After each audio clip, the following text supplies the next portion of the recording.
Us from Group 10 will be presenting about application of physics in everyday life.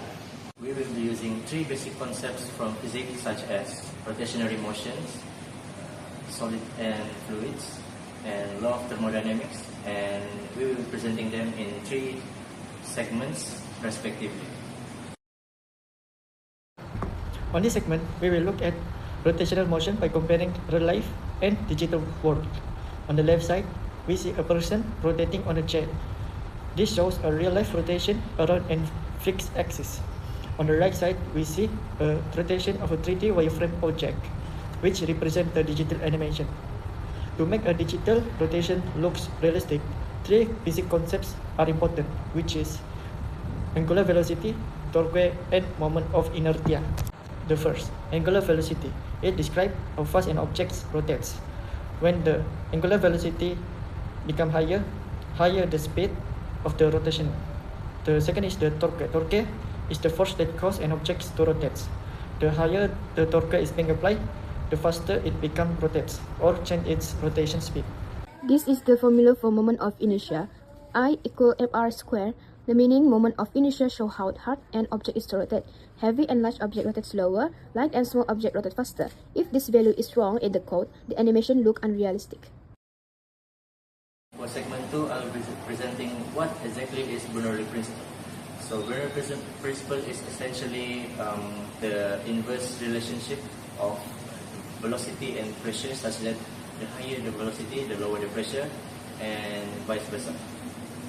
So as shown in the short GIF below of the ping pong ball being blown out by the straw, we can deduce that the blue arrow is high velocity and a low pressure.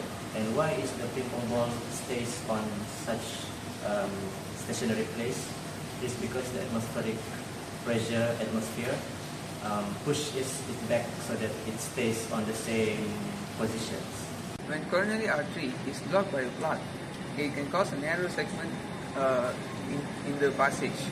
So it has to increase its blood flow velocity so that it can maintain a proper circulation. According to the Bernoulli principle, when the velocity of blood flow increases, it has to decrease the pressure around the segment. Therefore, it can cause reduced blood perfusion, leading to ischemia.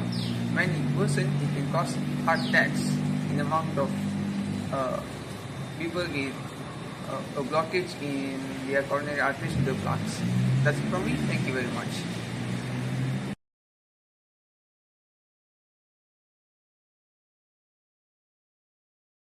Hi, I'm Leo. To a physicist, a living organism isn't just biology, it is an open thermodynamic system. As you can see here, we continuously exchange matter and energy with our environment. We take in chemical potential energy from nutrients and we output it as work and heat. But how do we prove energy conservation in a lab? We use biocalorimeter. Look at the diagram. We isolate a biological sample as our system, while the sensors and water jacket act as the surroundings. When the cells metabolize, they release energy. The machine detects this transfer as heat, or denoted by Q. This measurement proves that the chemical energy lost by the cells is exactly equal to the heat gained by the sensor. This confirms the first law. Energy is never created, only transduced from chemical to thermal. Finally, this heat release demonstrates the second law. To maintain high order inside our cells, we must export this order in the form of heat, which increases the total entropy of the universe. In conclusion, physics connect our digital and biological world. First, we show how rotational motion makes 3D animation look real. Next, we apply fluid dynamics to understand blood pressure and heart health. Finally, we use thermodynamics to prove how the human body processes energy like engine. From computer screen to living cells, the rules of physics are everywhere. Thank you.